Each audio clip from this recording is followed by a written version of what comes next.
What's up, Wired fam? Welcome to another episode of Wired Live. I just got done having an epic Nerf battle Fortnite with my kids.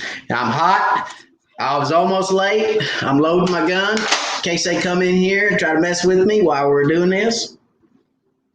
Me and the kids just got done having an epic Nerf fight. I won, of course. They'll tell you they did. I'm going to tell you I did. They want to know why Dad shoots so well. It's because I was in the Corps. That's what I did for a living. Anyway. Yeah,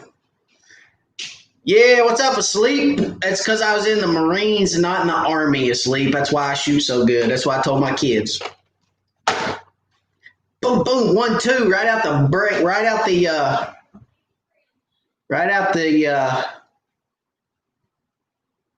cage there. Just a 1-2, right off the rip. Chris said, being admin doesn't make you a good shot. I was a medic, man. Get it right. I was not a medic, by the way. No combat medics here. But yeah, Nerf battle. So I'm trying to get out of battle mode, get into Crappie mode. If you guys don't care, let me know where you're from. Oh, I forgot to send a link. We're going to send a link real quick. Got one guy that wants to be on but doesn't really know how to find me, so we're going to send him a link real quick. And he is important tonight because he is giving you guys a little something to give away. So I need to send this so he has it. 1 second.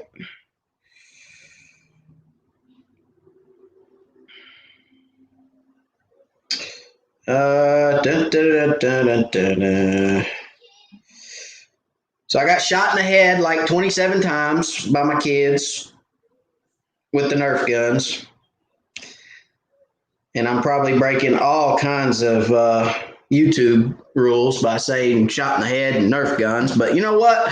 This live is for you guys and for me, and I'm okay with it. So we're going to roll with it. If they don't like Nerf guns, then they never had a childhood.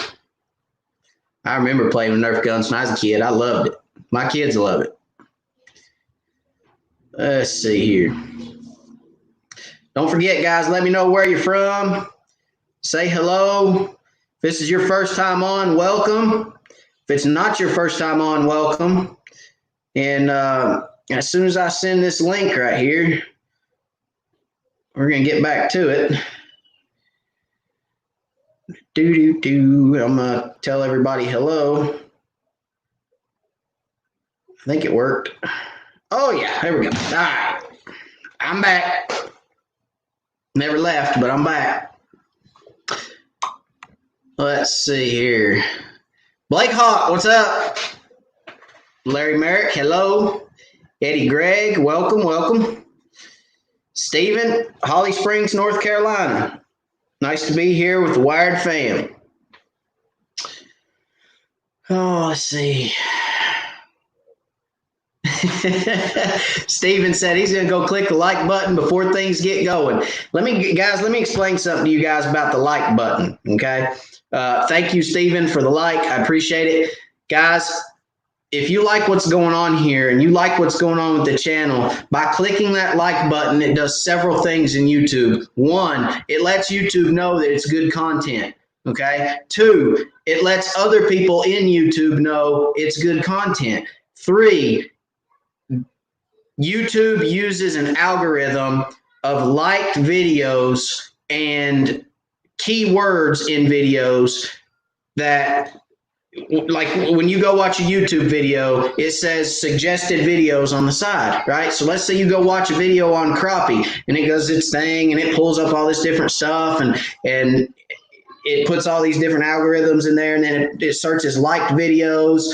Well, if you want this video to be suggested to somebody, hit the like button because YouTube's going to look at that. They're going to say, hey, that was good content. We're going to put that out there for other people to watch. Okay, so that's how it works. But if you don't care, smash the like. I appreciate it. Thank you, Steven, for mentioning that. And thank you for the like, buddy. Chris said, sup. Hope you won there, Jarhead. Always win. It's in my nature, Chris.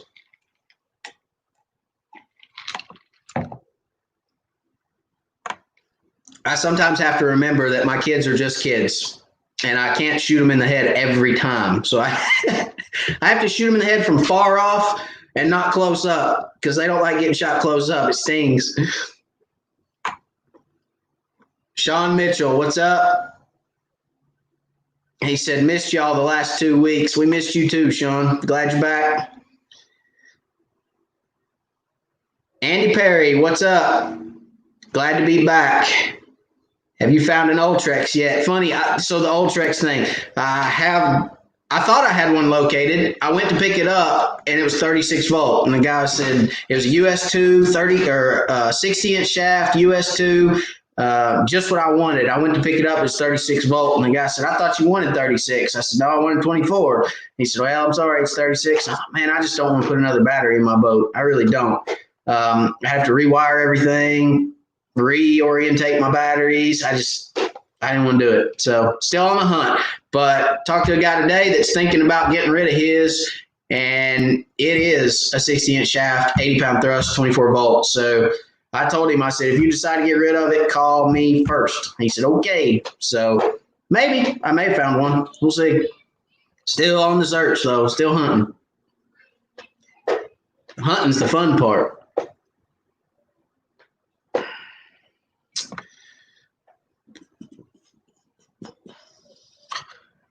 Aaron from Rice, Vegas. Thanks for your service. You're welcome, Aaron. And thank you for the comment. And welcome. Glad you're with us. Welcome from Rice, Vegas.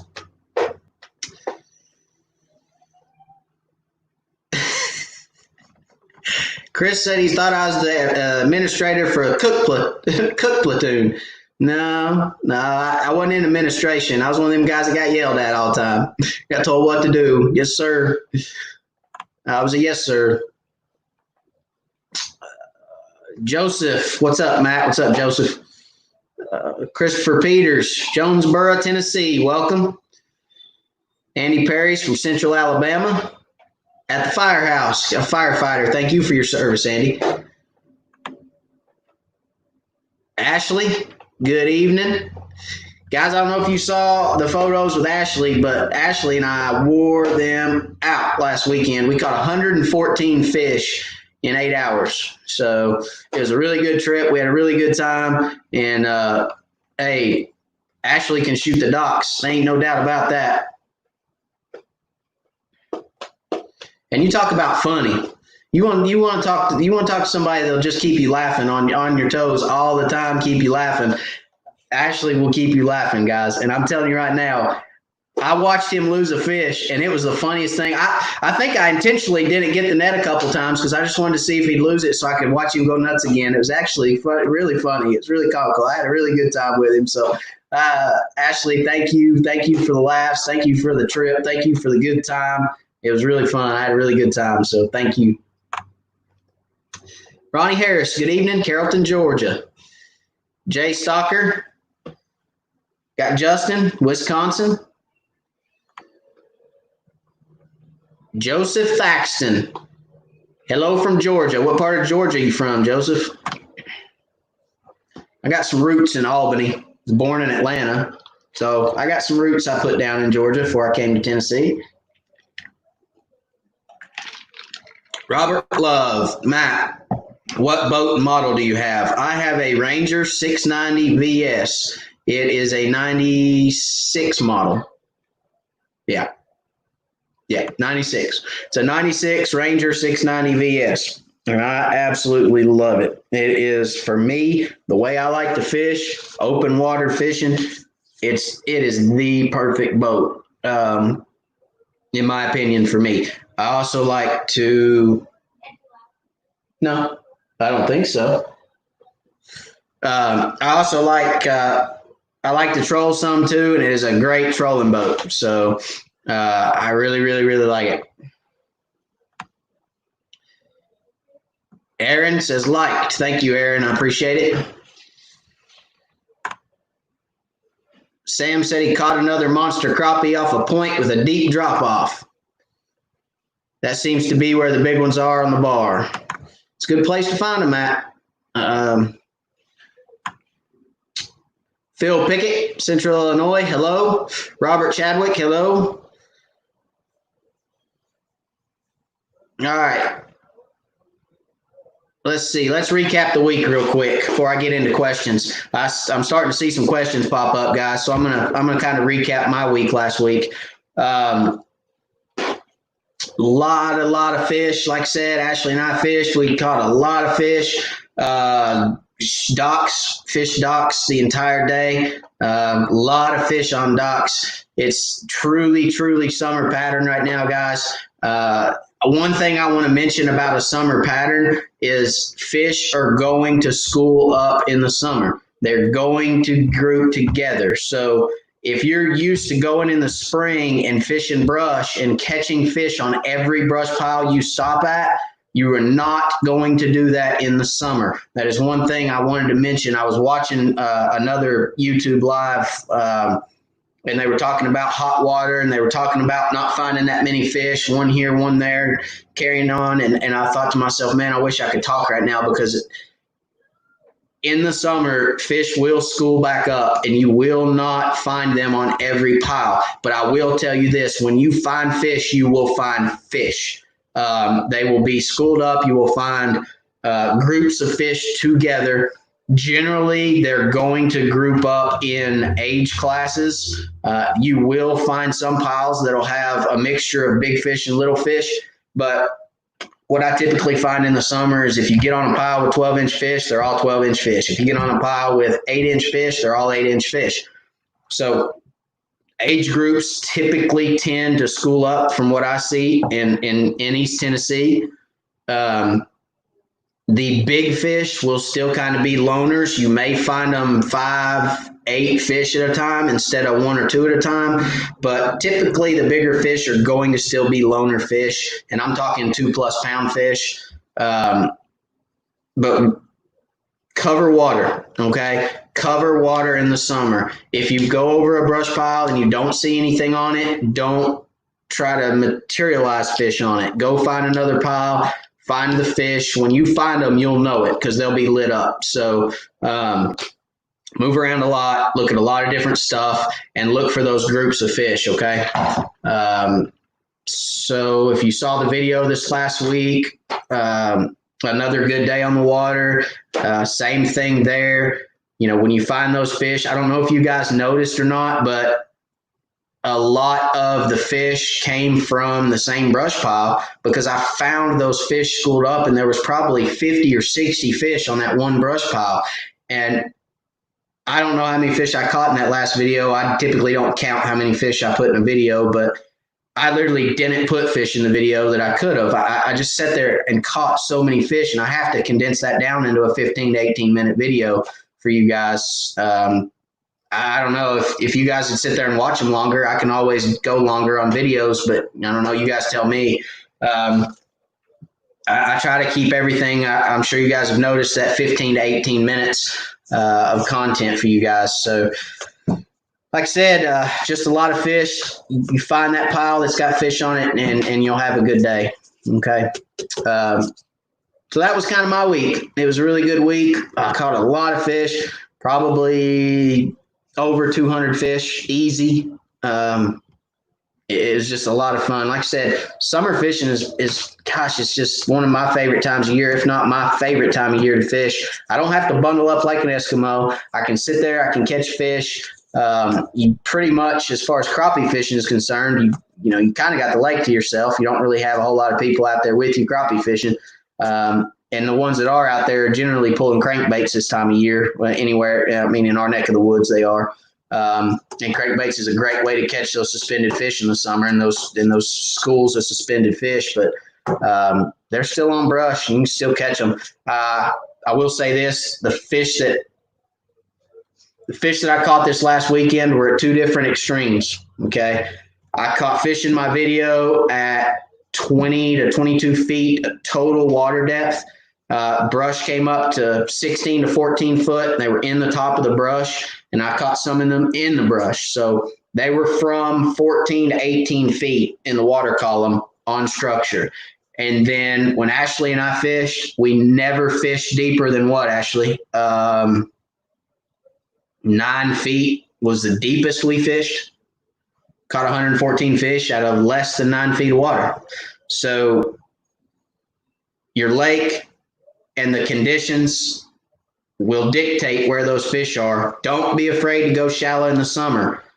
Don't be afraid of that. I tell people all the time, in the summer, I start deep and work shallow. So if I'm deep and I don't find fish, I'll work my way shallow. In the rest of the year, I start shallow and work my way deep. Okay. When it's cold, springtime, I'll start shallow, work my way deep. The only time I'll start deep and work shallow is in the summer. Okay. That's my suggestion to you. And then let's see. Let's talk about pressure changes and thunderstorms. Pressure changes are going to get fish active. Rain events will cause fish to move up. Let me tell you why. Fresh water, first of all, cool water generally. When it falls out of the atmosphere, it's cooler than in the summer.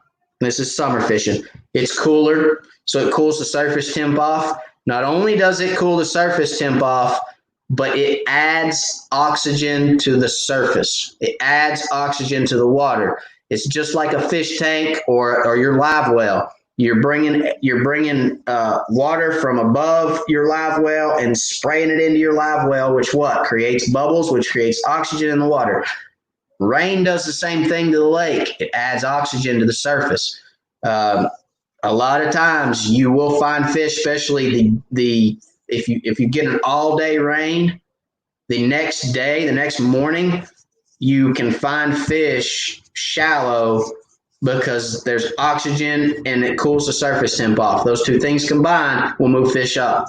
Okay, so don't be afraid to go shallow in the summer. Let's see. I'm going to see if there's some questions. I've seen a few. My feeds ran off on me now. Everybody count how many times I get lost tonight. That's one. Let's see. I will find it. All right, here we go. Phil Pickett, I don't know if I told you hello, but hello. Robert Chadwick, hello.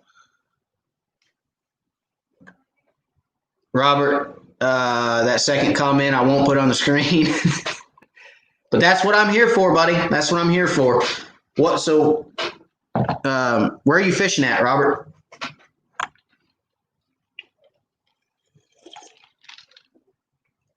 William Pettiford. Hello, Wired Family. Hello, Matt and Wired Family. Hello, William. Thanks for joining us again.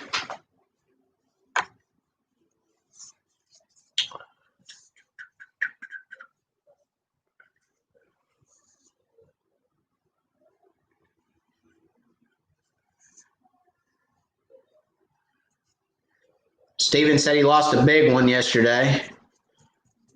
The big ones always manage to get away.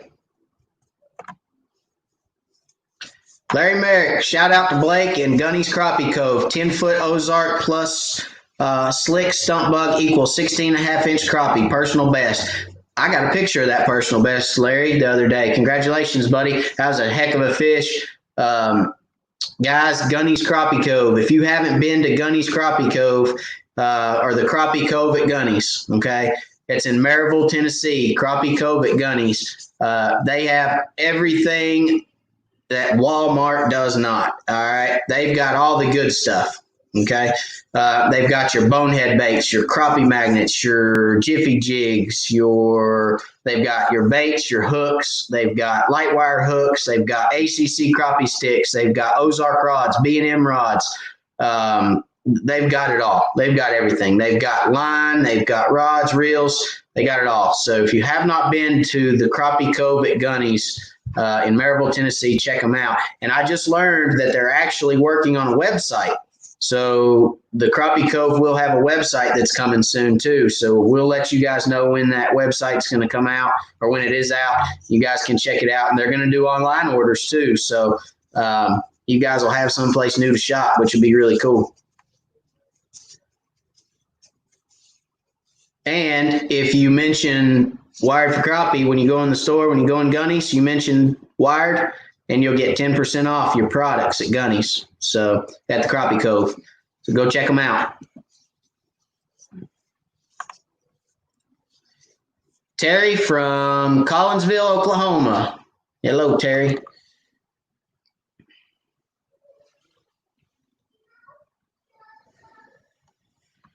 Mr. Curtis Hobbs, do you ever use lead to get, hello, Mr. Curtis. Do you ever use lead to get jig deeper? And if so, how far up the line? Middle Georgia. I do not, Curtis, and let me tell you why. Good question. I do not use lead to get my jig deeper. Reason being is because I cast most of the time because I like to be able to work a bait. There's some days when fish don't want that bait sitting dead still in front of their nose. And there's some days they don't want it going up and down.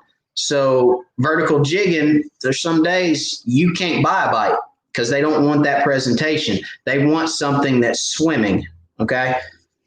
And there's days when they don't want it swimming. So I will say that. But I can take my 6-footer in vertical jig because I typically fish deeper water. I typically fish 12-foot plus most year. So with that being said, I do not use lead because I don't want my jig falling too fast. The number one reason a lot of guys get hung in brush is because the jig falls so fast, you can't keep it out of the brush. I like to use as light as head as I can get away with, typically a 32nd ounce, so that, and I was actually telling a guy I fished with this past weekend, I was telling him, you'd be surprised, and I learned this through Live Scope, you would be surprised when you are reeling a jig, okay, when you're swimming a jig, you'd be surprised how little movement you have to put on that reel to get that jig to go horizontal in the water. It's almost impossible to get one to go horizontal. Almost impossible. You really have to, one turn, count to two. One turn, count to two to get one to sit there horizontal on the lake. And it still rises and falls and just rises and falls, but it's very subtle.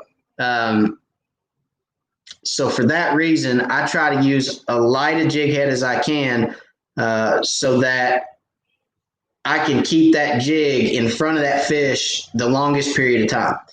So if that jig's falling, okay, and it falls like this, that fish doesn't have very long to react on that bait. But if that bait's falling like this, that fish has all the time in the world. Come up there and grab that jig, right? Y'all like that, right? It was good. It tastes good too.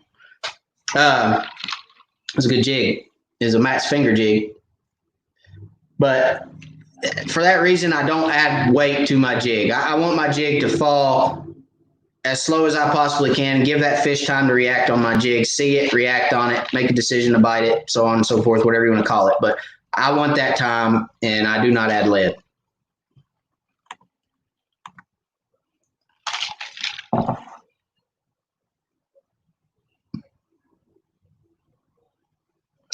Seth Green, hey Matt, my son says he wants to hike and he's looking forward to his fishing trip. I'm looking forward to it too. There is absolutely nothing, in my opinion, more important than passing on fishing to our kids. Absolutely nothing. I love passing it on. I love taking my kids, which you guys have seen. I try to take my kids anytime they tell me they want to go. So I'm looking forward to it, Seth, and I think it'll be a great time. We'll have a good day, and it's going to be a lot of fun. So bring the camera, clear the phone off, make sure you got plenty of storage because we're going to take a lot of pictures and videos.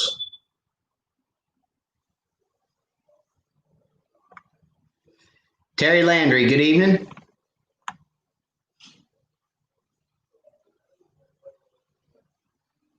Joseph Thaxton from Macon, welcome.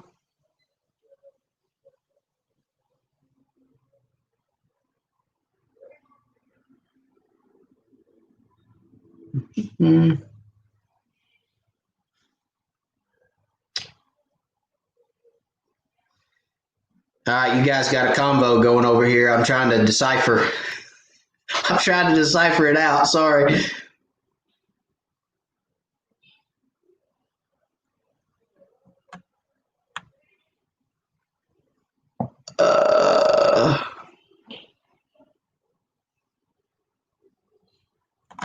Sam Lane, where did you catch 200 fish? Caught half of them on Watts Bar and half of them on Chickamauga.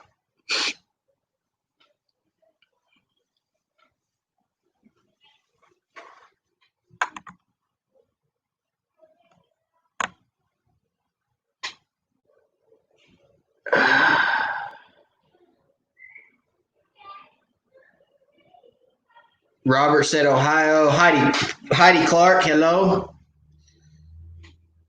Robert Chadwick, Caesar Creek Lake, no electronics. Do you have docks, Chadwick? Sorry, Robert. I go back to my Marine Corps days sometimes, call everybody by their last name. Robert, do you have docks on the lake? If you have docks, I would try my best to I'd get on Navionics first of all. Get on Navionics, locate the docks that have 10 plus water underneath them, 10 feet of water or more, and I'd start there. I'd look for docks with 10 to 20 feet. Okay, if it has more than 20 feet, I find my percentage of catch goes down if the dock has over 20 feet of water. I'm not going to tell you you won't catch fish on a dock with 40 feet of water. You will. I'm not saying you won't. I'm just saying my percentage of fish I catch goes down when I get above 20 feet. So I'd look 10 to 20 feet of water, locate those docks on Navionics that have that depth under them, remember them, mark them, whatever you want to do, and then go fish those docks. I think you'll catch fish. If I didn't have electronics, that's what I would do. So visible structure, you can't go wrong with. I mean, that's a way that you can eliminate water without electronics.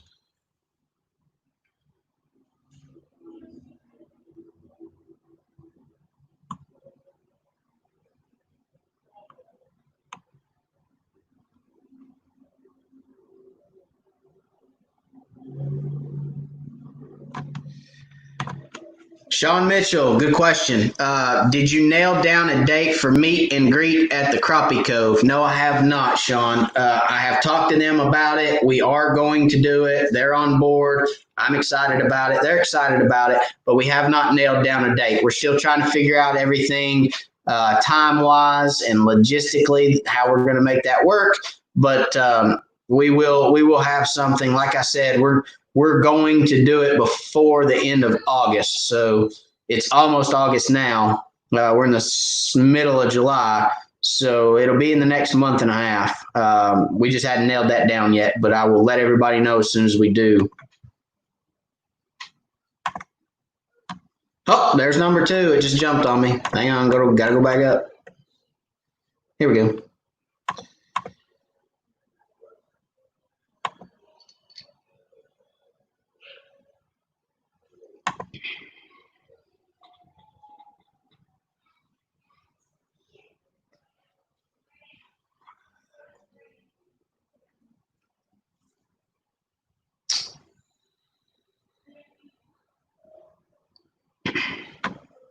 Tommy Harper. Hello, sir. Can you talk a little about finding brush piles with side imaging? Sure. What exactly would you like to know, Tommy? So, okay. Well, I'll start at the beginning. We'll go to the end, I reckon. So locating brush piles with side imaging. I run my side imaging typically when I'm searching for brush. I'll put it on about 60 feet. I used to run it only on 50 out each side, 50 feet out each side, but that's when I ran it on my HDS 8. I now have an HDS 10, and I run it about 60 feet because I feel like with the bigger screen, I can still see what I saw on the 8. So what I'm looking for is any small shadow or anomaly on my side imaging. Okay, a lot of times guys miss stuff on their side imaging because it just looks like a milky ghost blob. Well, a lot of times those milky blobs, if you will, because that's kind of what they show up like. It's just you see hard bottom, or you see bottom. Okay, you see a good clean bottom. Well, it's actually this way. And then all of a sudden you see just like a ghost image or a haze, if you will. A lot of times that haze, okay, guys, is brush. You're not going to get a really, really hard return on a lot of brush piles. It depends on how long the brush pile has been in the lake. So if you go across something that's been there for 5 or 6 or 7 years, and our brush piles last a heck of a lot longer than that in the lake up here, unless they're on Douglas, Norris, or Cherokee, because they're completely submerged all year. All right. They don't ever get exposed to oxygen, so they don't ever have time to deteriorate. They will eventually deteriorate, but it's a lot longer out. I mean, it's not 4, 5, 6 years they're deteriorating. It's 15, 16, 17 before they deteriorate. So, a lot of times, but to go back, I'm sorry, the ghost image or the milky blob that you get is because they're waterlogged. So a lot of your brush will get waterlogged and it will not give a good hard return. Your trees, your stumps, things of that nature. Your stumps, you'll generally get a pretty good return. You'll get a shadow off them because they're solid, but your sparser brush, your smaller limb stuff is not going to always give a good hard return. So if you see an anomaly on your screen over in the side, okay, I'll always mark it and I'll circle back around and try to go directly over it, because when you go directly over it, your down imaging is going to tell you everything. All right. Is it brush? Is it bamboo? Is it PVC? That's another thing. PVC is very, very difficult to locate on side imaging. There are some PVC drops that I know about that I fish regularly that unless there's fish on them, you won't see them. Not even on your down imaging. You will not get a return on them. But if there is fish on them, and that's how I know whether to fish them or not, because you'll be going down through there and you'll see on your down imaging and there's just a ball of fish and you're like, they're on the PVC today. So you really, really have to pay attention to stuff like that. You have to look for those small anomalies on the side imaging, those little ghost blobs or the little images. And then sometimes you go by a bamboo set and you'll get a shadow that goes all the way across the screen. And it's like, oh, there's something there. Okie dokie. And it just pops right off the screen to you. So when I'm idling down a creek, and I generally make zigzags, okay? So I'll come this way and then turn around and come this way and then turn around and come this way. So I'm going back and forth and back and forth. And I'm just kind of working my way across the creek. A lot of times I do that. A lot of times I'll go straight up the creek channel. I'll follow the creek channel. And then I'll come around and I'll hit my depth ranges that I'm looking for. I'll set my Navionics to, if I want to stay in 20 to 15 to 20 feet, I'll set me a color range right there, 15 to 20 feet, and I'll stay in it, and I'll just follow it around the creek. So a couple different ways that I scan a creek. And then, like I said, I'm just looking for those little isolated pieces of structure. That's how I run my side imaging. That's how I locate my brush. So I hope that helps. But I've been with 36 people in my boat that I see something out on side imaging and I go, there's brush. And they go, that's brush. And I go, yep, that's brush. And I'll mark it and come back around and go over it. And they go, oh, wow, that is brush. And it's like, yep. So anytime you see an anomaly on that screen, mark it, turn around and go back over it. You don't ever know what it'll be.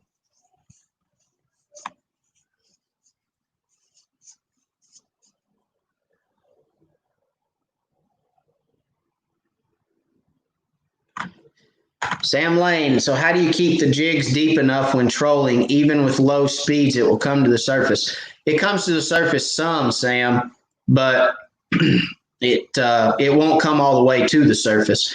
Depending on what jigs you're using, what depth, what weight jig heads you're using is what depth you'll run in. Sorry. So generally 2 16th-ounce jigs with a solid cast out the back of the boat running 1 mile an hour, you're going to run anywhere from 7 to 9 feet deep. 2 1/8-ounce jigs, 1 mile an hour with a good solid cast out the back of the boat, you're going to run somewhere between 12 and 15 feet. They are going to rise in the water, you're correct, but that's why you put 40, 50 feet of line out so that you get that. I mean, that's a good solid cast for most people. You get that depth that you're trying to achieve. So that's, and you can play around with that. You got quarters, you can run a 16th and an 1/8, and you can get in between that 9 to 12. You can run 2 32nds and you'll run 3 to 5 feet deep. It just depends on where you're seeing the fish or where you're getting bit. And then you just keep playing around with weights until you find where they're at in the water column. Excuse me. All right. David Wall, good evening.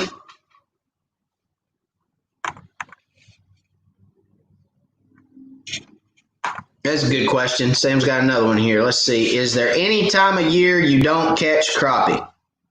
Well, guys, this is a common misconception in crappie fishing. A lot of guys think you can only catch them in the spring. They move out, go deep, so on and so forth.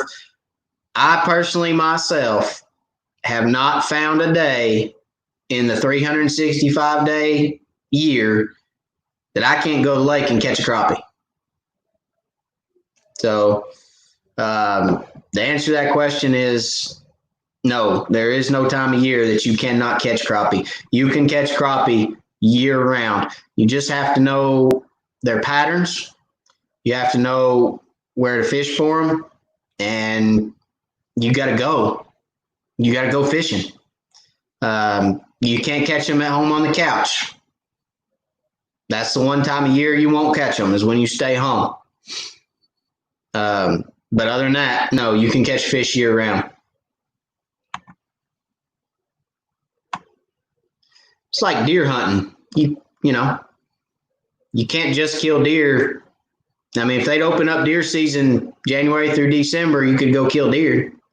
The deer are in the woods. They don't disappear. They're not there October through January, but well, I guess it opens in September, doesn't it? September through January. But anyway, yeah, you can catch them year round. George Hamby, hello from Maryville. Welcome, sir. Robert Chadwick said, thanks for the advice about docks. You're welcome.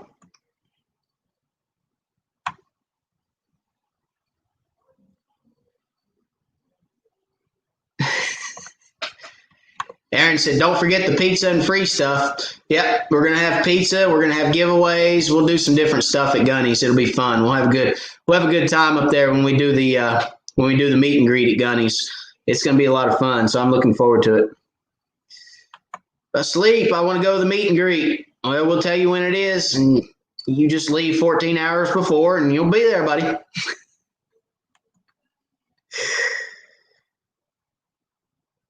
Oh, wait a minute. Scratch the pizza. Well, there may be pizza.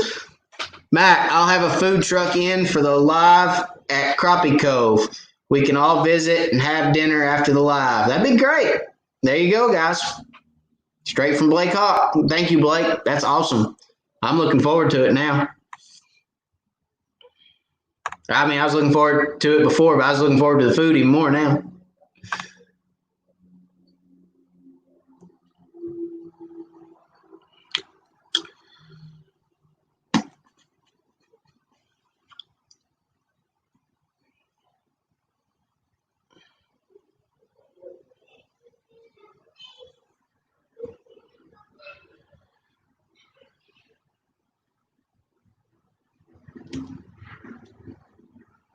Let's see here.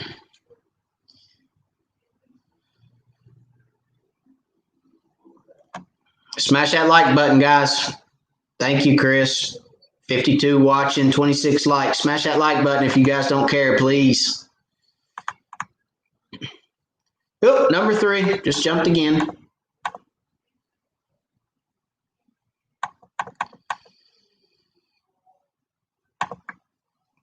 Gary Lowry.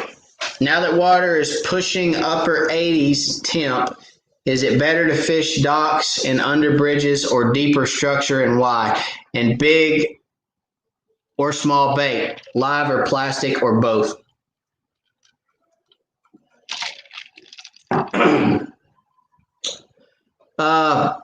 Good questions, Larry. Or Gary, excuse me. Let's see. So start with, is it better to fish docks and under bridges or deeper structure? So as the water climbs, all 3 of those are going to be good places to find fish. Docks, deep structure, and bridges. I don't typically fish bridges as often. I'm not much of a bridge fisherman because there are a couple different types of bridge fish. One, those that won't bite, period. 2, those that'll aggravate the crap out of you. You pull up on a bridge and see 350,000 fish and only catch 3. I don't know what it is about bridges, but the fish are just cantankerous on bridges, especially in East Tennessee.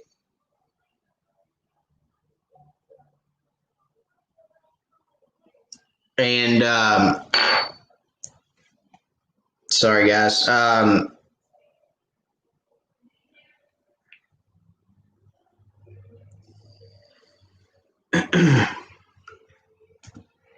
So in East Tennessee, like I said, they are cantankerous on bridges. I've found a lot of fish on bridges. They just, you can convince a couple to bite and not many more. I have heard that bridge fishing, especially in a river system like we have, yes, we have reservoirs, but it's still a river system. I mean, they're opening and closing dam and pulling water through our lakes and reservoirs all the time, so there's still current. And from my understanding is you got to have the right current to fish bridges. I typically don't watch it that close. I'd rather sit out there on brush or on docks and catch fish no matter what the current's doing. So that's typically where I stay, is brush and docks. Again, don't be afraid to go shallow on docks. Docks on certain reservoirs in East Tennessee, they'll still stay shallow. Docks are think of a dock like this. A dock is its own ecosystem. Okay, there's algae that grows on docks. There's zooplankton that flocks to docks because of the shade. There's bait fish that flock to docks for the algae and the zooplankton, or microorganisms, however you want to call them. And then because the bait fish are there, the bigger fish get there. Because the bigger fish get there, the bigger fish get there. It's just, think of a dock as its own little ecosystem. Okay. Typically you can find fish on them year round. Docks will hold fish because they are their own ecosystem. There's food for the bait, there's bait, and there's food for the big fish. So, I would stick to docks and deeper structure, 15 plus feet of water, water temp getting up in the upper 80s. You should still be able to get bit you should be able to catch fish on plastics no matter what the temperature is, really.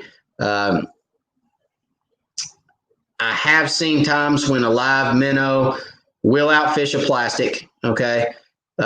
Just because it's natural. You don't have to do anything to it. You put it down there. That live minnow can swim around for 5 minutes on the end of that line in one area until it convinces a fish to bite it. So there's a benefit to having a live bait.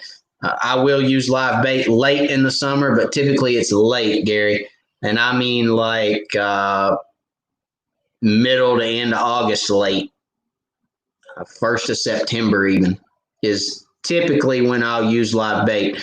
I try my best to stay on some of this stuff back here as much as I can. I just prefer to use plastics over live bait, but I will go live bait when it gets really, really, really hot. Yeah. So very good question.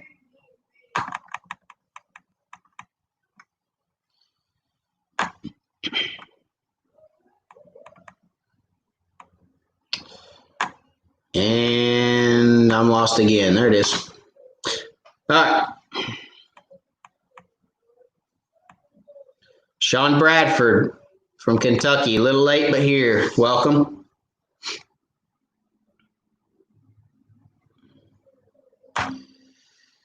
I noticed the crappie sliders behind you. When do you choose to use them and why? Sorry, guys. I got a tickle in my throat tonight for some reason. All right, sliders. See what we got back here. Trying to see if I have a certain color back here. Hang on, bear with me. I'm looking for a certain color. Nah, I don't have it. I don't think. No. All right. I was looking for a certain color because I was going to tell you guys that my personal best crappie, my PB, which was 263 or 265, 253, something like that. It was two something. I always have to go back and look. I caught it in a tournament and weighed it on tournament scales. It was big fish for the tournament, and we ended up winning the tournament. But it was my personal best, and I always have to go back and look at the tournament results to remember how much it weighed. That's pretty bad, I know, my memory. But slider, okay. I consider that an action tail bait, all right, because it's got the paddle tail on it. Let's see if I can slow it down. So you got the paddle tail, all right, and that paddle tail going through the water does just what you're seeing right there. It swims back and forth. It's like a mini swim bait for crappie, and that bait I choose to use when I'm looking for more action. When I'm swimming a jig and I'm looking for an action strike, I'm looking for a reaction strike from fish. I typically use it with, I pair it with a pony head jig with a blade, because I'm trying to get the most action out of that bait that I can get. I'm trying to get the most amount of flash and the most amount of action. Generally, I use them in the spring, okay? Fish are upset. Fish are, spawning. They're trying to eat. They're, you can swim it through a brush pile, and every fish in the brush pile will chase it. That's typically when I use a slider, and when I'm trolling. These are great, great, great trolling baits. So if you long line troll, probably the most I use these is when I'm pulling planer boards. When I'm pulling planer boards, I use sliders a lot because I'm looking for that reaction strike. Anytime you're trolling, you're looking for more of a reaction strike because you're pulling baits at 0.8 to 1.2 mile an hour, and it goes by that fish, and they're just chasing after it, and they see the flash, they see the action, and they bite. So most of the time, that's when I use those.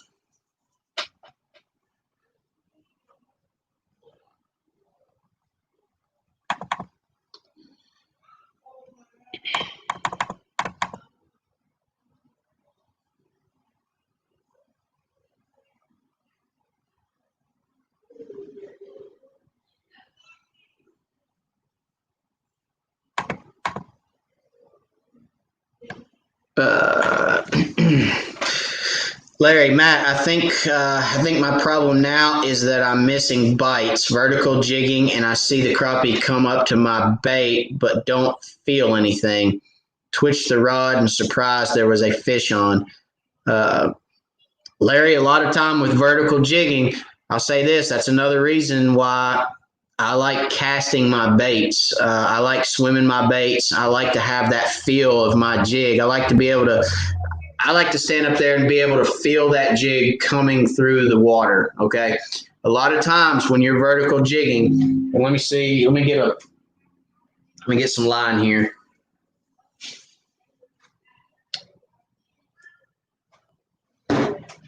I know I'm gonna have to go to the dentist for biting line. I got you.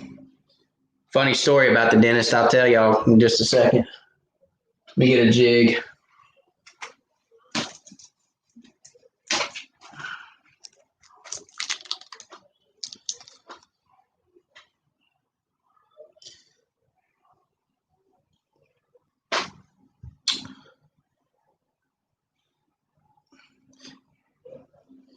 Tie loop knot. It's the way I tie my loop knot, guys. Put my line through, I double it over, I get me about 12 inches of line. There's that line. Match them up about 12 inches. And then I wrap it 1, 2 around my fingers. I take that jig, I put it right back through the line in between my fingers. Pull that line off my fingers. Okay. Take both tag ends and just cinch it down. Right, like that. Okay. And then we bite it off. I figure out which line is my long line. All right, so a lot of times, Larry, when you're vertical jigging,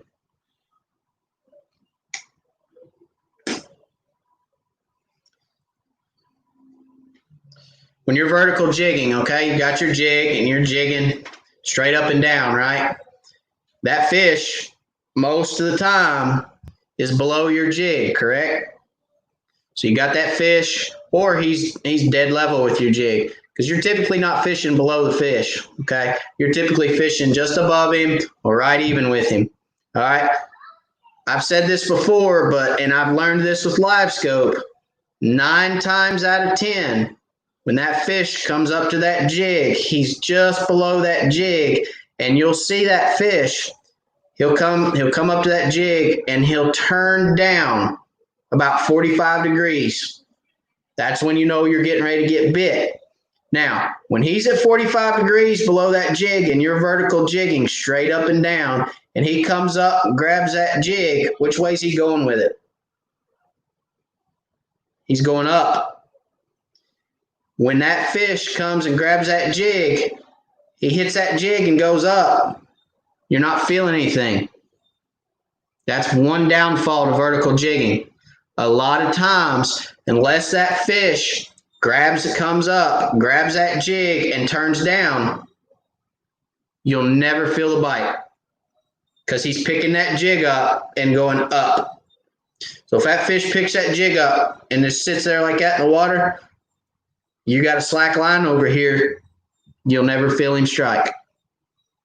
So another reason I like to always be, swimming my jig across fish, because if a fish, and it happens when you're cranking or when you're swimming it too. So if you're swimming and that jig's coming across, that fish comes up and comes towards your line, you're not going to feel it either. But what you will feel is as you continue to reel, because that fish isn't going to keep swimming. He's generally going to grab that jig and stop. And as you continue to reel, you're going to find that you start feeling weight. That's a fish. Set the hook.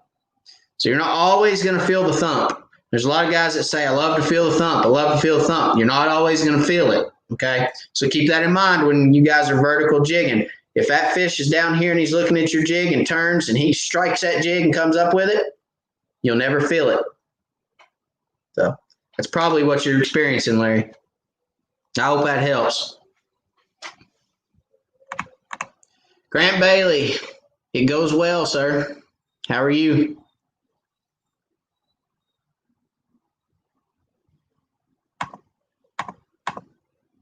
Sean Mitchell, we should do a fish fry for the meet and greet. We got plenty of fish. Well, Sean, to be honest with you, I don't have plenty of fish. You guys see on my videos, I throw most of my fish back, and I'll tell you why. With live scope now, I feel confident that I can catch a few to eat when I want to eat them. So I keep 2 meals in my freezer, which is about 10 fish, about 20 fillets. 5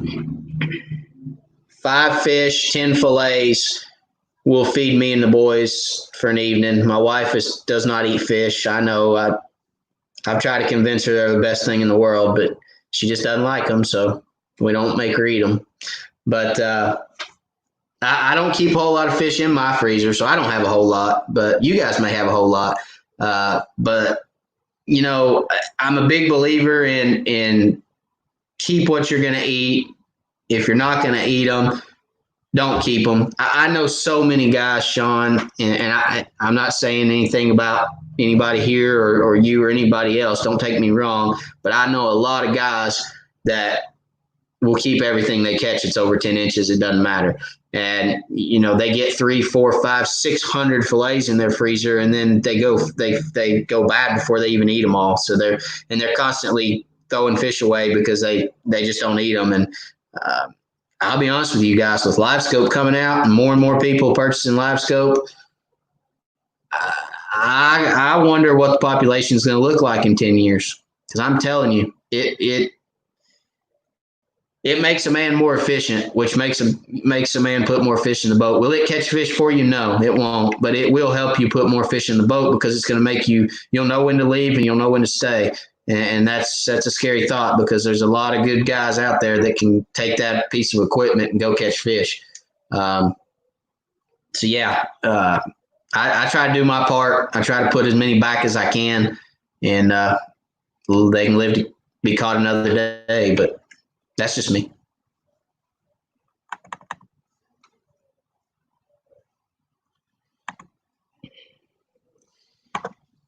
Daniel, love the channel. Keep up the great work. Awesome job. Thanks for doing what you do. You're welcome, Daniel. I too love the channel. I too love doing this for you guys. I love just talking about crappie fishing and you know, hopefully something I say helps somebody out. That's what I'm here for. So I really, really love it. I'm looking forward to the future. I'm looking forward to everything that's coming. We got a lot of stuff happening with the channel. I've told you all that in the last couple lives. And I'm hoping that some of that starts getting put together so that I can start releasing some of it. I'm very, very, very excited. And I think you guys are going to really, really like it too. So thank you, Daniel, for being part of the channel. Thank you for being part of the Wired fam.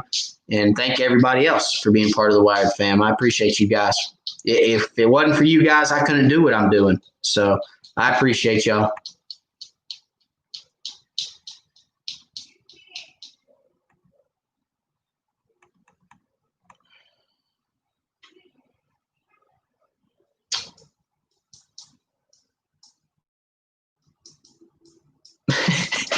Dustin says, make sure you don't ever bite fluorocarbon. It'll chip a tooth. Yeah, talking about chipping teeth. Let me tell you guys. So for those that were on the live last week, and I actually had somebody tell me that I looked horrible last week. That's because I was feeling horrible.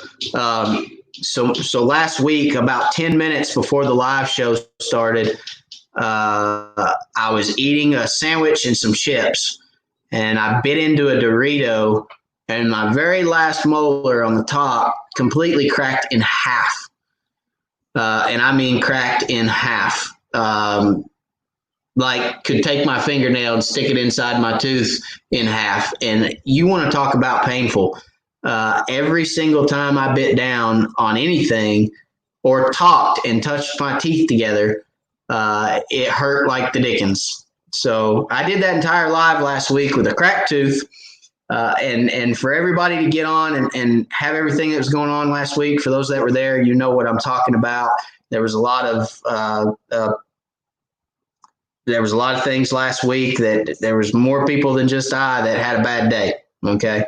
I did not mention it last week because I did not want to, I don't know. I just didn't want to, I felt like there was worse things than a chipped tooth, right? So I did not say anything about it last week, but yeah, it was bad. It was really bad. So I did go to the dentist Wednesday morning. They were able to save the tooth. They were able to crown it or whatever they called it, and I'm back in action. So, they shot me up full of stuff. They drilled it out. They did their thing, and hey, I'm rocking and rolling again. My tooth's still in my head, or something's still in my head, whatever they put in there, but I'm rocking and rolling. So anyway, that's pretty funny. Chipping teeth. I don't ever want to chip a tooth again because that hurt. I mean, that hurt bad. It was just a throbbing pain too. It never went away. It just sit there and throb, and you're like, my gosh. So I know all about chipping teeth, Dustin.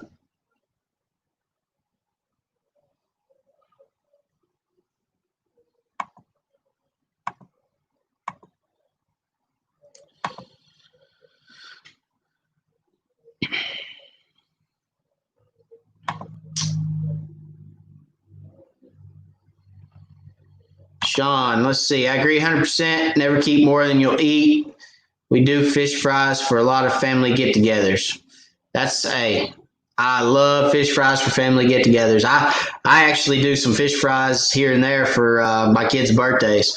So some of my kids' birthdays, we do fish fries. Now I do more than fish. I typically do fish and ribs and all kinds of chickens, and that's when I break out the smoker. Smoke a whole smoker full of stuff and fry fish on top of it, and always have too much to eat. But nothing like a good fish fry, that's for sure.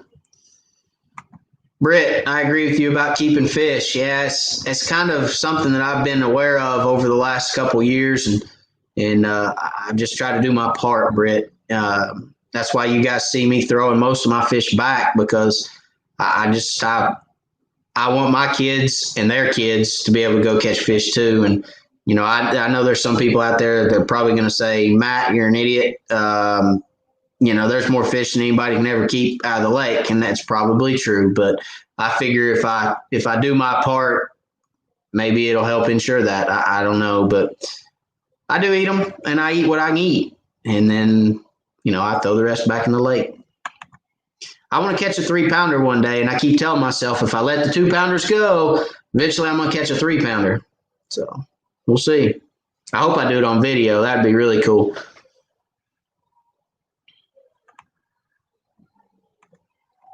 Jason Bell, do you have any tips for fishing under green lights during the summertime? I'm down in southeast Texas at Lake Conroe, just getting into crappie fishing, trying to get more fun for my young boys.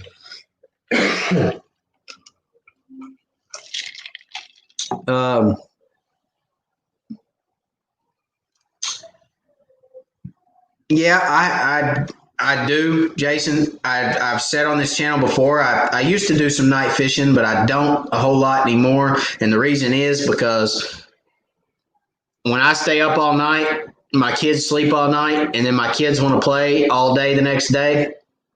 So they keep me up all day the next day. And by the time I get to the next night, I'm dead to the world and I'm worth nothing for like 4 days. So I don't do a whole lot of night fishing anymore. But green lights are great. Ever since the green light craze kind of came out and started, you hear more and more about it every year. You see more and more about it every year. The green LEDs that they put underwater. I'm going to get rid of this comment, Jason. Sorry. Wrong one. But yes, the green lights are great. My suggestion to you is try to always put them out 2 hours before you're going to fish them.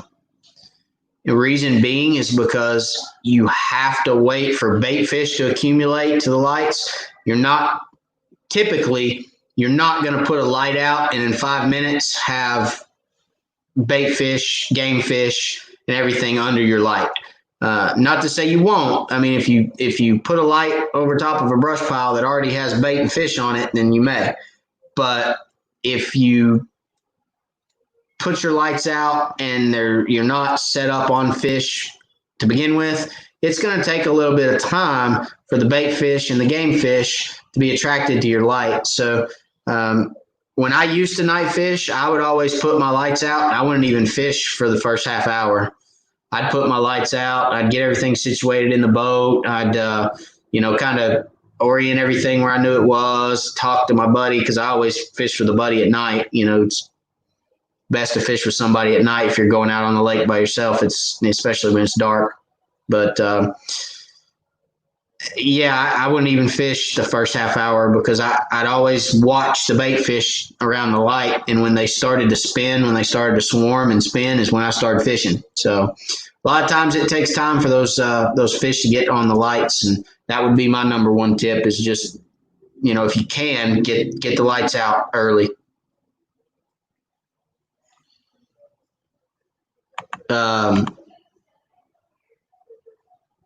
Let's see. Areas to look in for night fishing.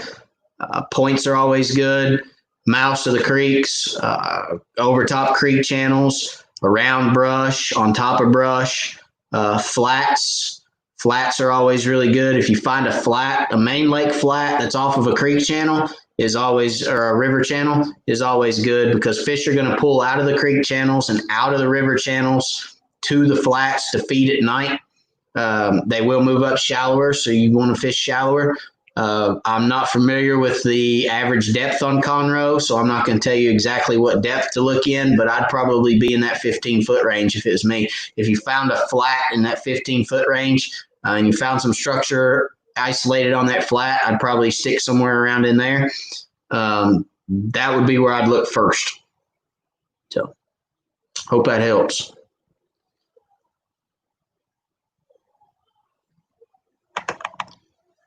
Robert asks, is crappie fishing good at night? Crappie fishing is very good at night if you're in the right location, Robert, for sure.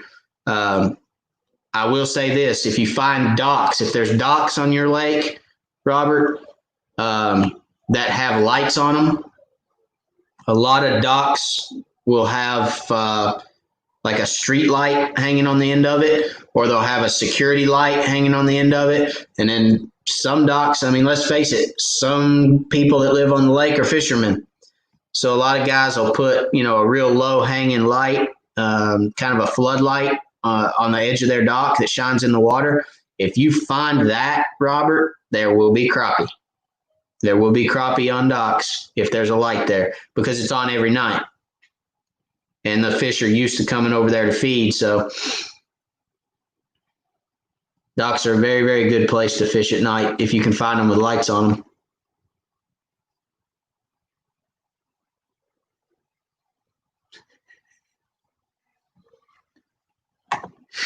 Ashley said, been driving and not able to chat. The lost fish reactions wouldn't have been so bad if they weren't slabs. Yeah, the fish, it's funny because I think, who was that? Who was that earlier that said something about, was that Steven? No. Who was that said something about losing a big fish? Dun, dun, dun, dun, dun. Somebody said something about losing a big fish. I don't remember who it was now. Yep, it was Steven. Steven said he lost a monster. Yeah, it's always the big ones. It was pretty funny. Ashley had, I think, 2 or 3 get off, and they were all big fish. They were slabs, and he caught some slabs too. But the couple that got off were big ones, and his reaction was hilarious. It was priceless. I would have given anything to have a camera on at the moment because it was really funny.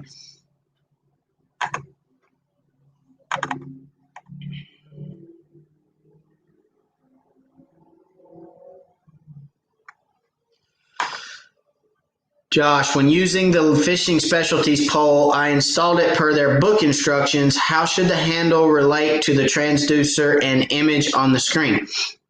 Very good question. So, the handle, is Buck Chaser on tonight? I don't think I've seen Buck Chaser. Anybody seen Buck Chaser? Was he on here? Sorry, I'm coming, Josh. I had seen Buck Chaser. Okay. Buck Chaser, if you're on, say something to me, please. Okay, so fishing specialties pole. Josh, if you have your pole, all right, you got your pole because I don't have a whole lot of stuff to use. I'm using that in a Nerf dart. All right, so this is your pole, your down rod. All right, and you got your handle that comes off of it like this right here, right? And I'm going to try to get my hand out of the way in a minute. All right, so you got your handle. This is the long side of your handle. This is short side. I'm going to get rid of your comment for just a second. All right, so here's the long side of your handle. Here's the short side of your handle. It sticks to the pole. All right, so your transducer on the bottom of that pole should be pointed in this direction, okay? And if you've got your handle like this, okay, and you're turning it by this end, all right, you're turning it by this side, your transducer should be pointing straight out the handle, all right, straight towards you. So if this was my pole on my boat right now, my transducer would be pointing at you guys. All right. The fishing specialties pole,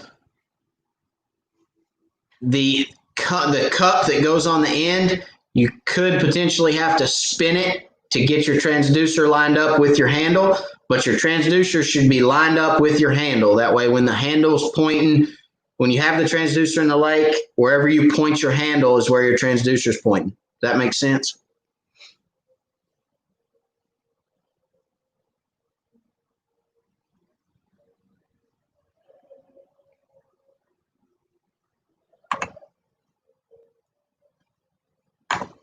Ronnie Harris, any info on wired merch and what color are caps going to be? Yes, Ronnie, without giving everything away and leaving some to the imagination, the wired merch will hopefully be here sooner than later. And hopefully it will be, you will have multiple choices as to what you want. As far as colors and hats and designs and, hat designs, logo designs, no, we'll have our logo, but hopefully you'll have an assortment of stuff to choose from, and it is coming. It is coming soon. So it is a process, and we are working on it.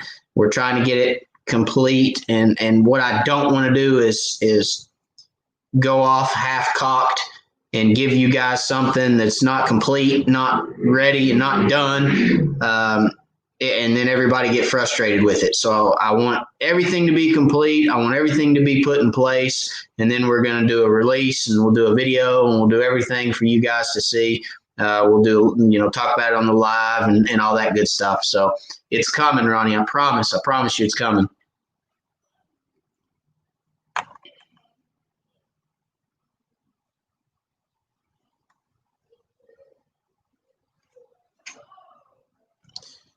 Tom, yep, Tom, you're right. Josh, so Tom has his wherever his handle's pointing, his transducer's pointing. That's the way it should be set up.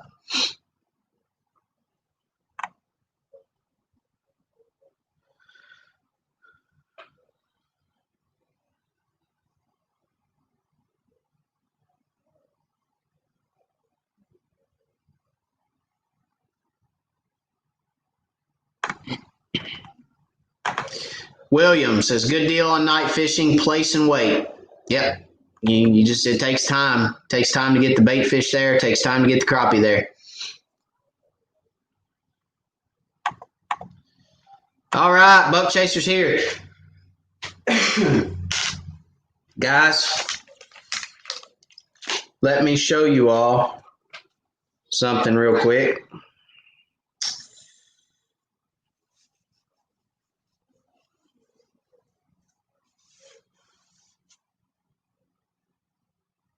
All right, two things.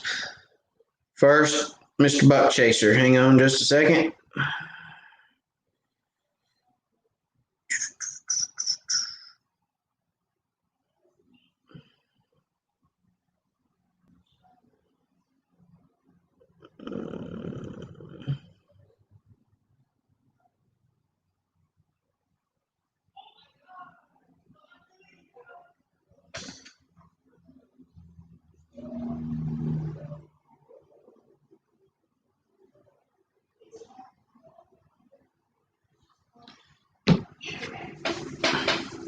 All right, so I got a package in the mail.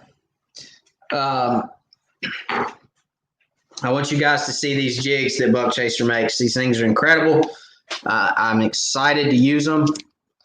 They are absolutely awesome. And to be honest, I mean, as far as hand ties are concerned, they're one of my favorites. And there's several of them that I really, really like. And I'm looking forward to using them. So,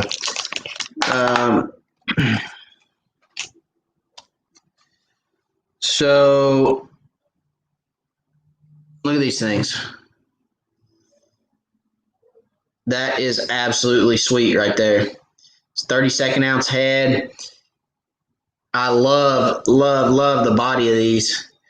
They're tied great. They're durable. And I like the flash in the tail along with the chartreuse.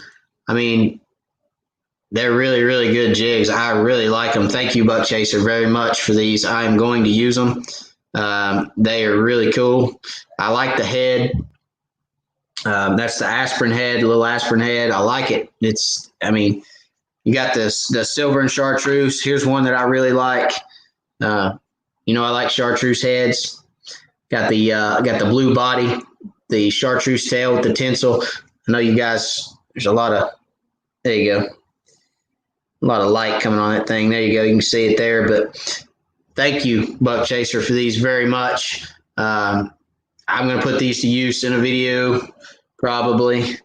And got the pink and black going on there. Now,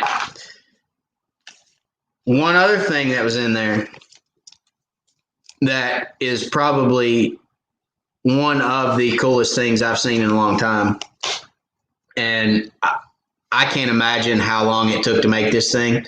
I can't imagine how dedicated you have to be to make this and how much detail you have to put into one of these. I mean, this is absolutely incredible. First off, I just want to say I'm honored to be holding this and to have this in. I don't have a collection of them, but I guess to have this as part of some type of collection, this thing is awesome. It's cool. And the detail that went into this, I can't imagine. So, guys, I want y'all to look at this arrowhead that he handmade. This, and I'm telling you right now, it'll cut you. I mean, this thing is a daggum razor blade. I couldn't imagine putting that on the end of a arrow and shooting it. I mean, that would be. This thing is insane. I found some arrowheads, as a kid, especially living in Texas. Most of them came off a deer lease where we planted food plots, but and found a few in Georgia as well on a deer lease. But this is incredible. Thank you very much for this. I'm honored to have it. It's really cool. And as a matter of fact, it's probably going to go right back here on the board with all the fish and stuff. It'll probably live there because I don't want anything bad to happen to it. So I know it took a lot of time. I think, if I'm not mistaken, it took about 6 hours, Buck Chaser, something like that. So that is really, really cool. Let's see, get this thing up here where you guys can see it. Is that not cool? I mean, I can't imagine how you even got all this cut in here without breaking it too.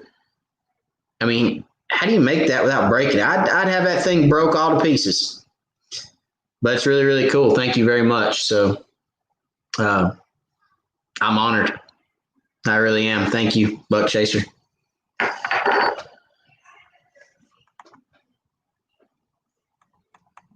All right, let's see.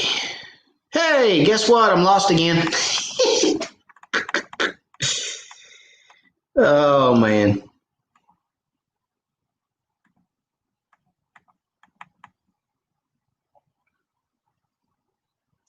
William Pettiford. Always great chats. Good night to all.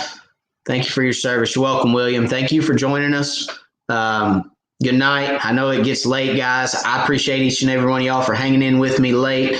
As you guys know, I have young children, and it's easier for me to do late stuff because my kids get tired and less rambunctious. So it's easier for me to do late stuff, and I apologize that I do it late. I know 9 o'clock is late and for a start, but appreciate y'all joining me. Thank you, William. God bless. Have a good night. Let's see.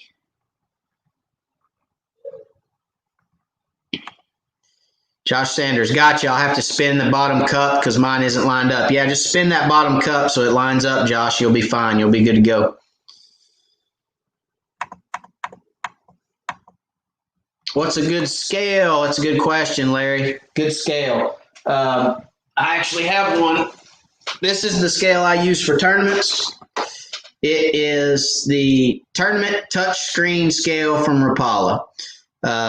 It's got your hook over on the other side, hook over here, and it's also got your grabber here.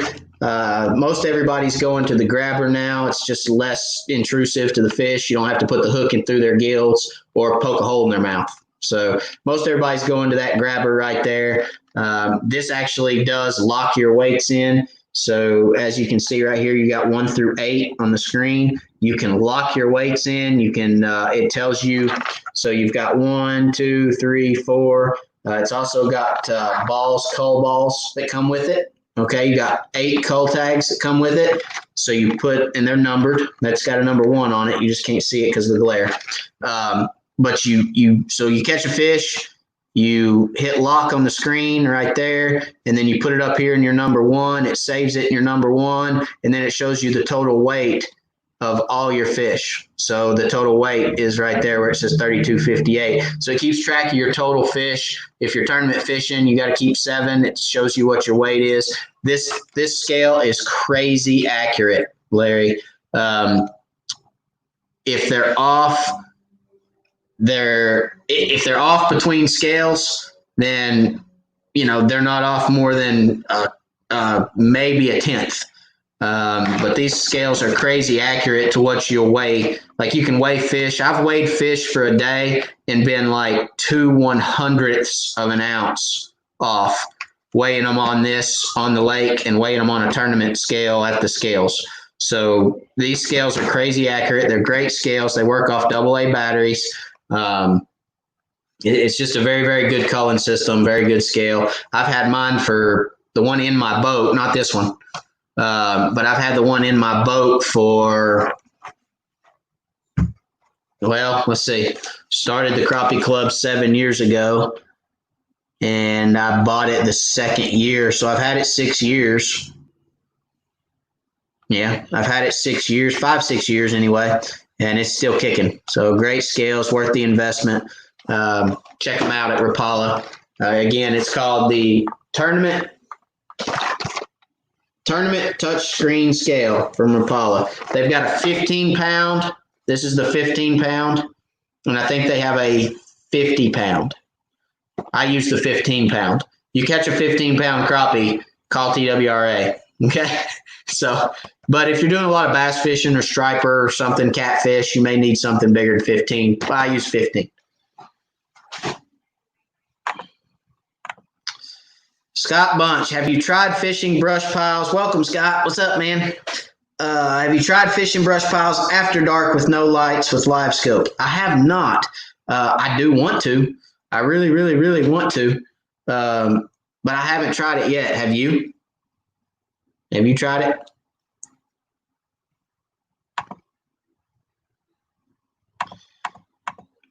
What's going on, 903? How's it going?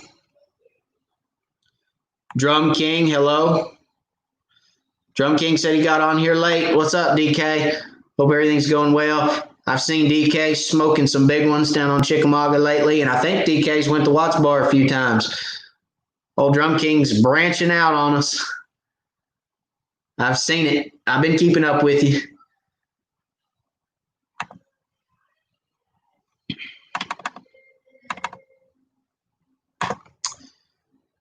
Sean Bradford, what are your thoughts on Lowrance versus Humminbird Mega side imaging? I hear a lot of people say how much clearer and easier to use the Humminbird is. Oh, I'm not a Humminbird guy, Sean. I don't. I think everybody has a good unit. I really do. I think everybody has a good unit that you can locate structure and locate fish with. But I feel like the way people interpret the different units and the way your eye sees the unit is more important than what name is on the unit. Okay. I've had Humminbirds with side imaging. I've had Garmin's with side imaging. I've had Lowrance's with side imaging. My order from my eye would be Lowrance, Garmin, Humminbird. Lowrance being first, then Garmin, then Humminbird. It's just because my eye doesn't interpret what I'm looking at on the screen of a Humminbird as well as it does on a Lowrance. I think a lot of that is because the color palette is different. I think the color palette, I use the brownish gray, which you guys have probably seen on my videos. It's a brownish gray color palette is what I see best, and Humminbird doesn't have that palette. They don't have the one that matches that palette for Lowrance. Garmin has one that's pretty close. It's not exact, but it's pretty close, and I see well on it too. I don't know. It's just my eye personally, and I think most everybody out there would probably that's had multiple units, had different brands of units, and has been able to interpret what they're seeing on those units would probably say the same thing. They've just been able to interpret what they're seeing on one brand of unit better than the other. So I'm not going to say they're not good units. I think everybody has a good unit. I just interpret the Lowrance units better.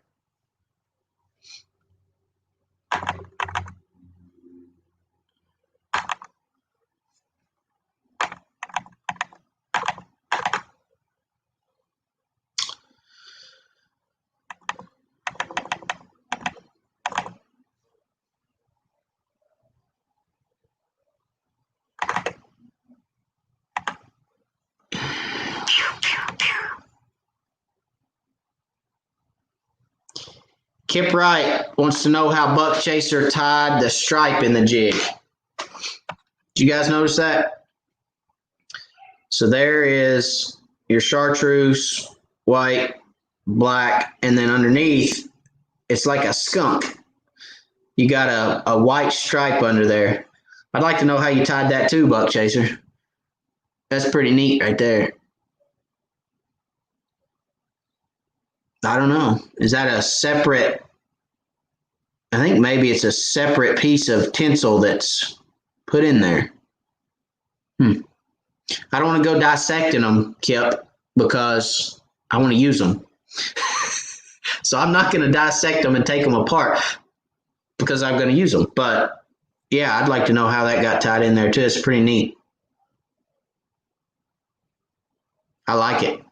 Buck Chaser has perfected his art, that's for sure. I like him a lot.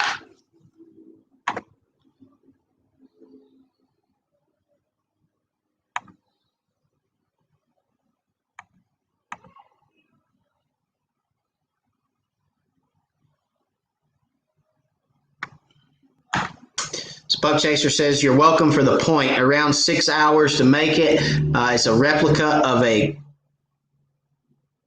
Cache. Is that Cache River Point? Is that right? Cache? I'm assuming. Had to be a hard word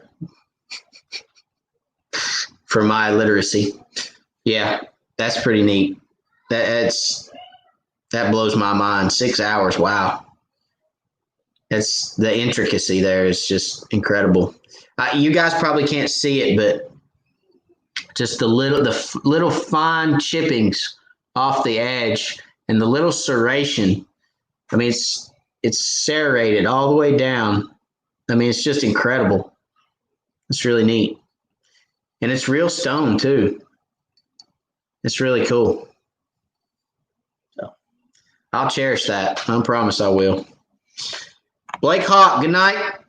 Fishing in the morning. He always rubs it in. He always does. Anytime Blake is fishing on a day I have to work, he finds a way to rub it in. I swear, guys, he does. He'll rather call, text, comment, or video chat me when he's going fishing and I'm working. I think he does it on purpose. But good night, Blake. Asleep said that's the same scale he uses.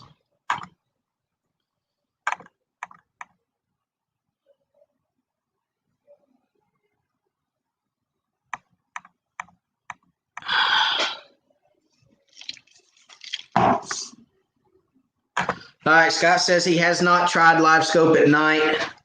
Should be a good way to beat the heat, just not sure how the fish will react. Yeah, that's kind of what I'm thinking.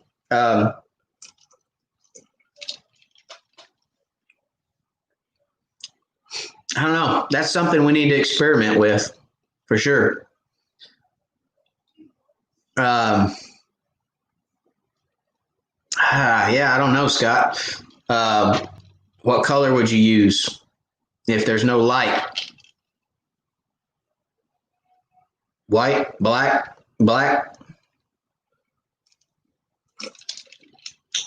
I don't know. That's something we need to experiment with. I can't say I have a whole lot of experience fishing at night. Yeah, well, I take that back. I did fish at night one time. I was not fishing with live scope. Live scope wasn't even out yet, and it was in Georgia. I went with a guy in Georgia that said he fished docks at night for crappie and threw – it was Bobby Garland's. What color was it? I can't remember the name of the color. Pink and black. It was the pink and black Bobby Vegas Bobby Garland. It was a Vegas Bobby Garland. He threw around docks and caught crappie at night. And I told him back then, I was like, hey, ain't no way. It's dark. I can't see nothing. It's dark. And he's like, yeah, you can. I'm like, okay, let's go. So we loaded up and stayed out there all night. And we did. We caught fish. We caught crappie. No light, just throwing a black and pink Vegas Bobby Garland around docks, not under docks, around docks, and caught all kinds of fish. So, yeah, I had forgot about that, but probably can. Of course, it was shallow too. The moon was bright. I do remember that there was a moon because we could see. So I remember there was enough light that we could see the dock, and it was shallow. I do remember that too. We were fishing shallow water, and you throw out there and they'd whack it. So yeah, we need to experiment with that. Maybe we'll do that. And I don't want to go by myself though, so maybe we need to go together because I don't want to go out there by myself at night. I'm afraid I'll do something stupid and fall in the lake. But yeah, it'd be hard to record at night though. Just have a couple big blobs walking around in the dark. Drum King, I'm making very short trips early in the mornings. Yeah, got to beat the heat. I mean, guys, it's hot right now. It's like 95, 96 degrees, something like that during the afternoon.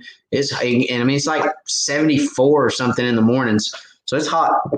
It's hot here in East Tennessee too, without a doubt. Sean says, Lawrence all the way. Maddie made me a believer. Yeah, Sean's been out with me. Sean's seen the Lawrence's work, and Sean's a believer in the Lawrence's now, but they are good electronics.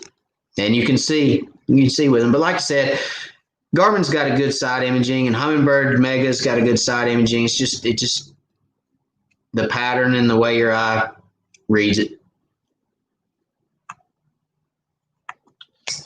Ashley, how do you use Navionics to highlight certain depth contours of a lake to isolate depths you're not or you're wanting to fish? You've got to have it on your phone first off, Ashley.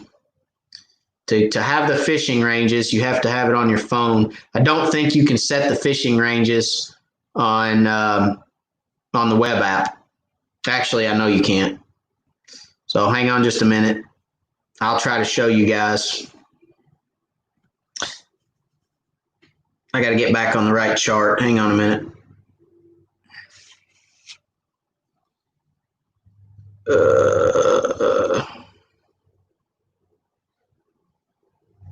I got to adjust mine to the right chart. I've been playing with the charts on mine, and it's all messed up. All right. So let's take this creek right here, okay? And I'm going to try to do this.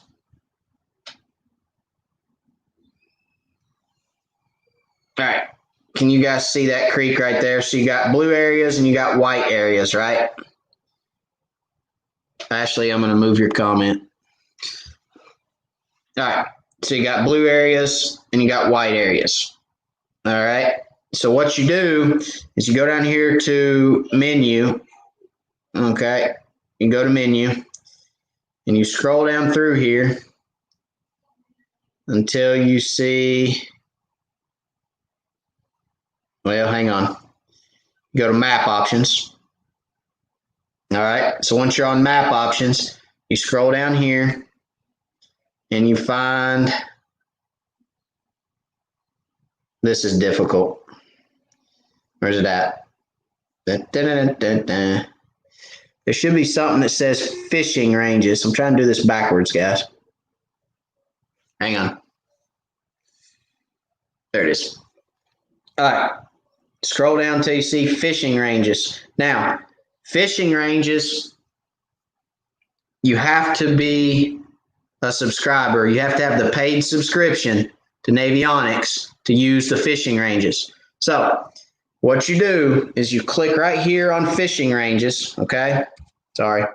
Click on fishing ranges right there. Doink. And it pops this range up, okay? So you can pick a color. We're going to use this pink, all right? And then you go right here to range name, and you can type in a name. Sorry, I can't do that backwards. Call it look. All right. So you got look. And then you come down here to this little slider and you can slide it. Let's say we want to look in 15. Okay. 15 to 20 feet. So see this little up here in the blue, see this little pink line now right there?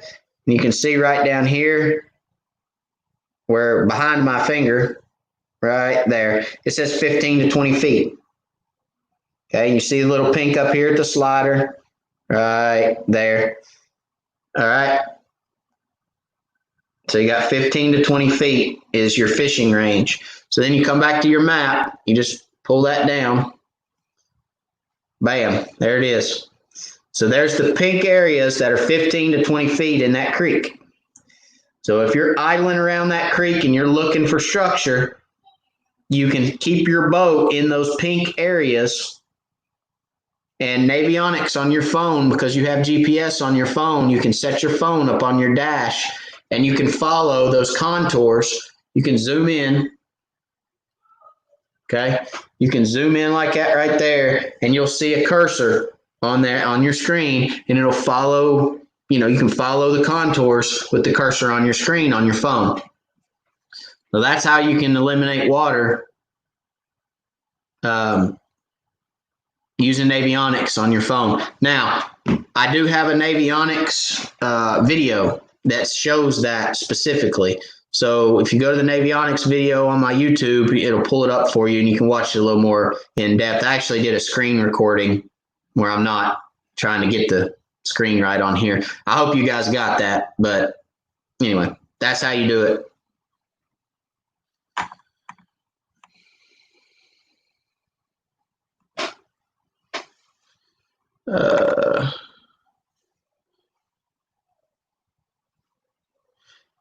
So Buck Chaser says, Kip, the stripe is a piece of small diameter chenille that I tie immediately after wrapping chenille around the hook shank for the body.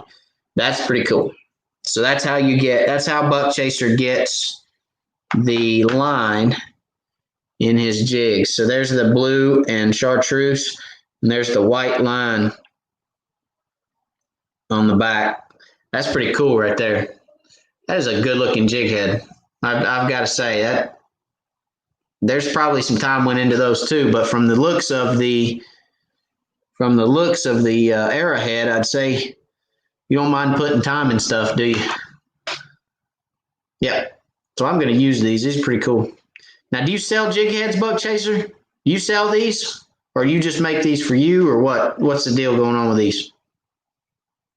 I should have asked you that. I apologize. I didn't, but I'd say there's probably going to be some people want some. So it's a good looking jig.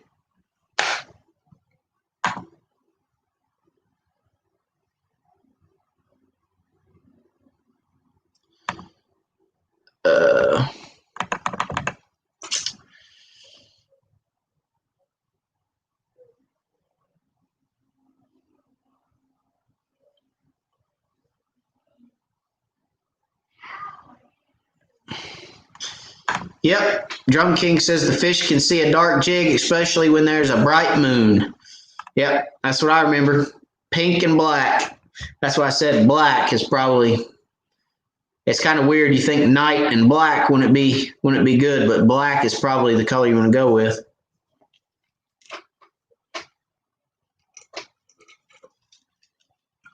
Trent Huber, is a glass rod better to use or carbon? They both have good characteristics. I prefer a glass rod, but carbon rods are good too. What I experience more with a carbon rod is they're more expensive. Most of what I've seen. So for that reason, I stick with glass. But I think most of your rod companies out there, your bigger rod companies that you hear about in the crappie world, are fiberglass. I think they're most of them are fiberglass, but carbon rods are generally just a little more expensive, and they're generally a little bit more brittle. They don't like a whole lot of abuse, Trent. Some of the carbon ones that I've had. I had one carbon rod that I literally set a hook on, and I probably nicked it somewhere along the way, but I set the hook on an 11.5-inch fish, and I know it was 11.5 because I hand lined it in after I set the hook and snapped my rod in half. Like I said, it's probably something I did. I probably nicked it somewhere along the way, but carbon doesn't tend to like nicks very well. It just creates a weak point, and eventually it gives. Fiberglass, if you nick it, there's still enough fibers in it that it'll still do what you need it to do. It'll hold together.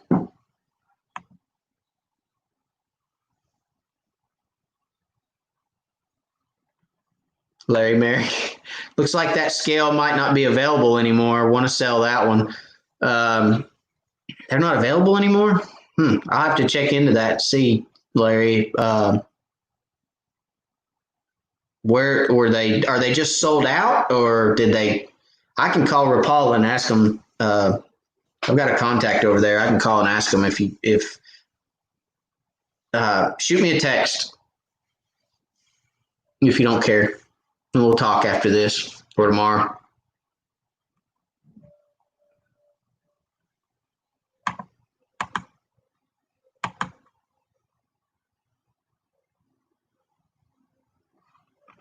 Scott Bunch. I've caught fish in the spring of the year under lighted floats, but I'd usually use live bait several years back and have seen boats trolling at night at Weiss. And we got to try that, man, Scott. We've got to experiment with that and see. I know where there's some brush that's like literally a rock throw away from some of the ramps down this way. I mean, you wouldn't even have to crank the big motor up. We could put the boat in and just troll over to them with the trolling motor and fish. But we got to try that. I got to try that at night now. Now I'm intrigued. I want to see. I want to try it. I'm going to be tired. David Wall, is that an app for Navionics? David, yes, it is. So for those of you that don't have the Navionics app, if you go to your app store and you type in Navionics, which I'm doing right now, Navionics, it is going to be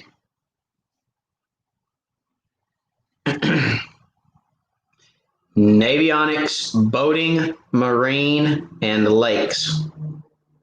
Okay? Boating, marine, and lakes. And there's going to be some other ones too that you're going to see. There's going to be Boating USA, and there's going to be, that's not Navionics.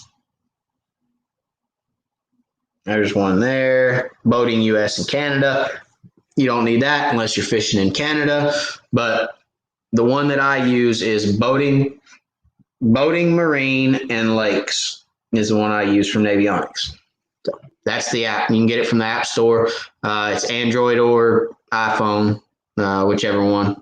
Apple or Android, whichever one you have. So.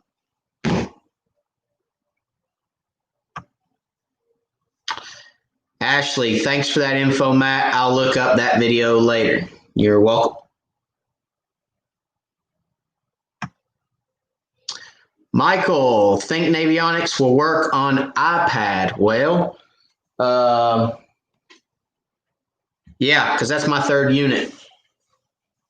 For those that have been in my boat with me, have seen my third unit, and it is a 10-inch iPad that I have Navionics on, and it has cellular data on it, and so it follows me around and does all the data stuff, and I use it for my third unit. So it actually sits on the dash of my boat, actually right on behind my steering wheel. It's a 10-inch iPad, so it's big, and it lives there. Yeah. I use Navionics on my iPad mostly. And most of the time when I'm looking at stuff, when I'm looking, for areas I want to look at, and I generally do it on my iPad. I have it on my phone in case I'm sitting somewhere without my iPad, but I have it on my iPad. So.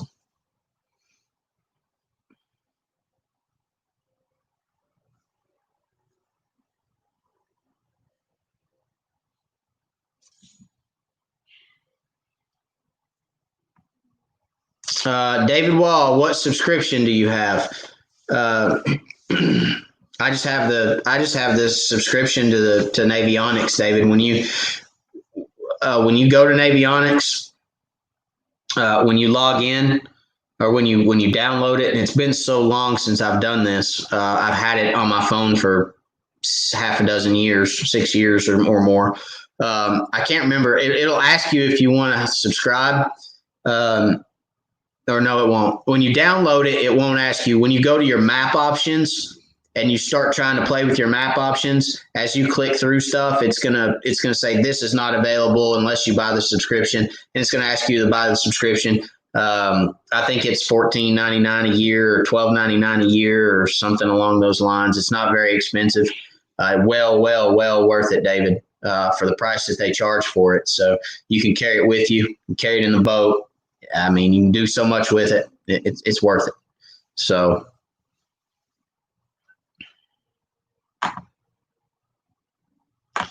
James Humphrey. Yes, it works on my iPad. Yes, it does.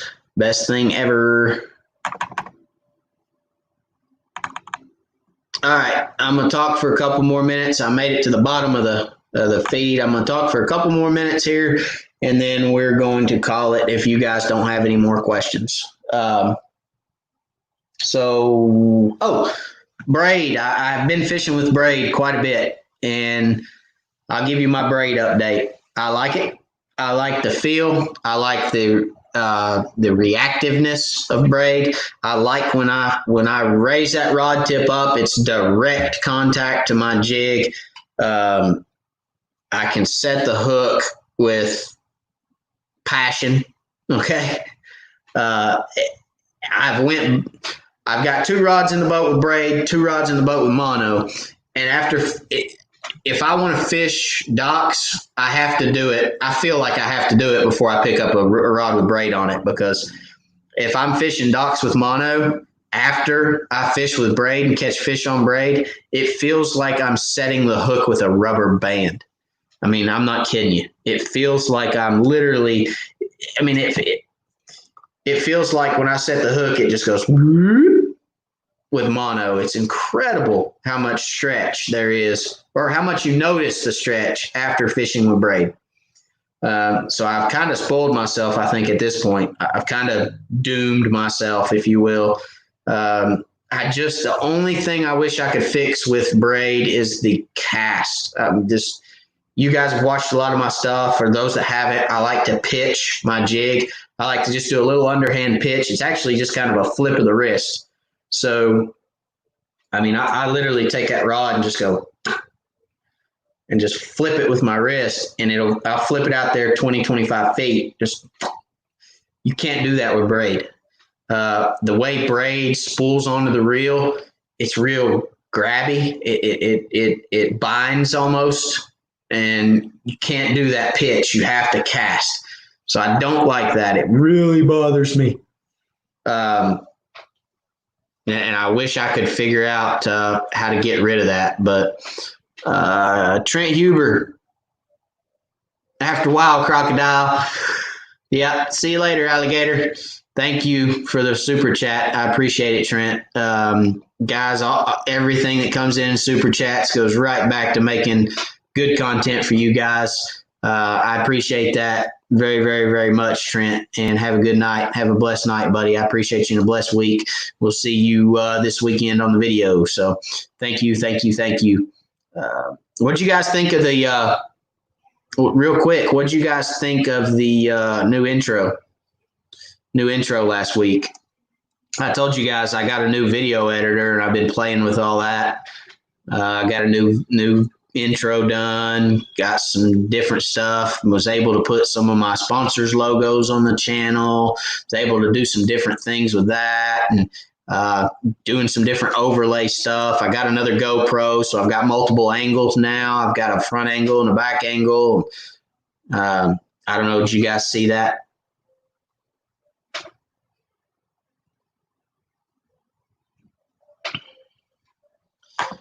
Kip Wright, Braid gets softer or less stiff with use, kind of like breaking it in.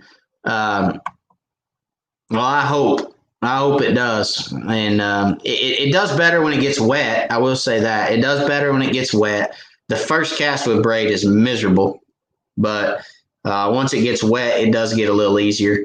And Kip, I've used the same spool now for 5 or 6 days, and it hadn't got any better yet. And days for me is generally 6 to 8 hours on the water, and it hadn't softened up. So will it?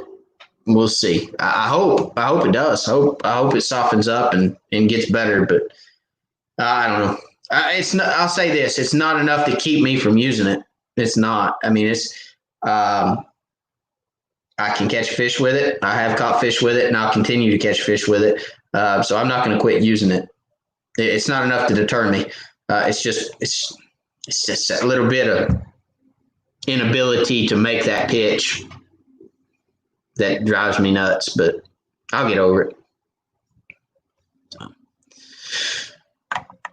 All right, guys. I don't see any more comments.